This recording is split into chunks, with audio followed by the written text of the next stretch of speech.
Hi, my name is Annika Amato and I am here to talk about my Courage to Teach project. It's for Janet Steinhauser's class in Community of Learners, and I decided that I was going to make Eskimo ice cream. It's oguduk in Inupiat.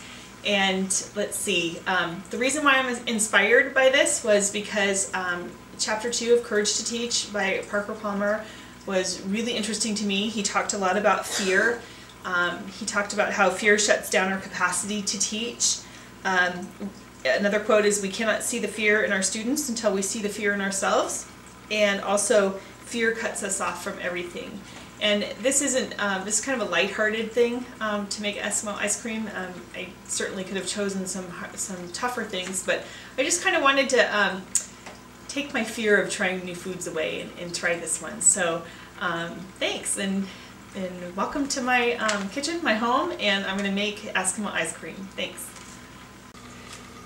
So here are my ingredients for my ice cream that I'm going to make, my Eskimo ice cream. And it's going to take Crisco oil. We have some sugar. I have actual Crisco right here. The recipe that I'm using calls for any type of fish, and I chose to use silver salmon. This was fresh, it was caught this year, fresh frozen. And then I have some frozen berries. The only reason why I chose frozen berries is because I couldn't find any fresh. And the fresh berries that I did find, I really wanted to use those because I know that the Inupiats use fresh berries that are in seal oil, in seal pokes, and they retain their nutrients, and so I wanted to maintain that flavor. So my first job is to actually take the fish, and the recipe that I'm using for oguduk calls for it to be boiled in a pot. So I'm going to go ahead and take my pot, fill it with water, boil it. It can't be a rolling boil. And then I'm going to go ahead and, so basically poach the fish, and then we'll go from there. Thanks. Okay, I've got my fish right here. It's been poached. I went ahead and cooled it down in the pot because that's what my recipe says to do. It preserves the flavor and makes it better. So what I'm going to do is I'm going to go ahead and put it in a bowl right here. And it talks about hand mixing it, but I'm not good at hand mixing it. It says hand mix it for 3 to 5 minutes, and I think it's probably better to do this in the mixer. So we're going to go ahead and do it in the mixer. And what I'm going to do is I'm going to take the fish, I'm going to crumble it up, I'm going to make sure there's no bones in it, and then I'm going to add a little bit of the Crisco to it. And actually I think I might go ahead and use like 2/3 of this and start mixing it up in the mixer, and then we'll go from there. So I'm going ahead and I'm crumbling this up. The recipe asks me to squeeze the water out, so I'm trying to make sure that the fish doesn't have skin on it, that it's squeezed, so it's not watery, and kind of crumble it up in there. So I've got the big chunks right here, and they're watery, and I'm just kind of squeezing them tight to get all the water out. Yeah. Okay, so here we have the salmon and the Crisco mixed together. And I went ahead and checked before I started mixing to make sure that there were no bones in there.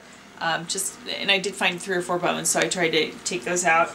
And now what we're going to do is we're going to add the oil in. And so the oil, it's supposed to mix together and start to become creamy. So we have kind of a solid mixture now, and now we're going to put the oil in, and hopefully it'll get kind of more of a creamy texture to it. Okay, the directions on my recipe tell me that I need to get it fluffy, and so I think it's pretty fluffy right now. And I went ahead and I beat it really well to make sure that I got a lot of air in it so that it would be fluffy. So now it is time to add the sugar. So we've got sugar, and we're going to add some. Cup there. I'm going to let that kind of dissolve a little bit, and I think I'm going to add another one. Okay. So here I have my oguduk. It's has its sugar in it. This is the final, not the final product, but getting close. And I think it's ready for the berries. So I'm going to go ahead and add the berries in. I've got blackberries here, fresh. I'm going to dump them in there. Then I have raspberries, fresh raspberries. So put them in here.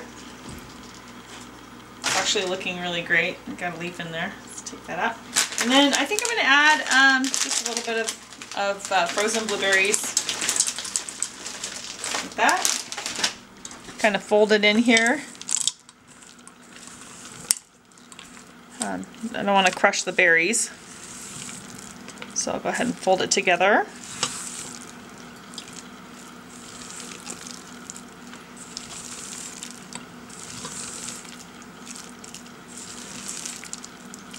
And then I'm going to go ahead and turn it out into a bowl for serving.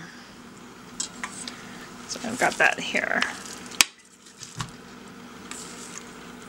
And there you have it. There's my Eskimo ice cream. Maybe I'll add a few berries on top here. And then it's time to try it.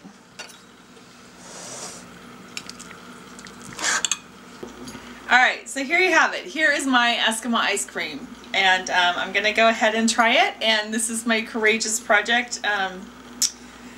It actually looks really good. So here it goes. Eskimo ice cream. Cheers.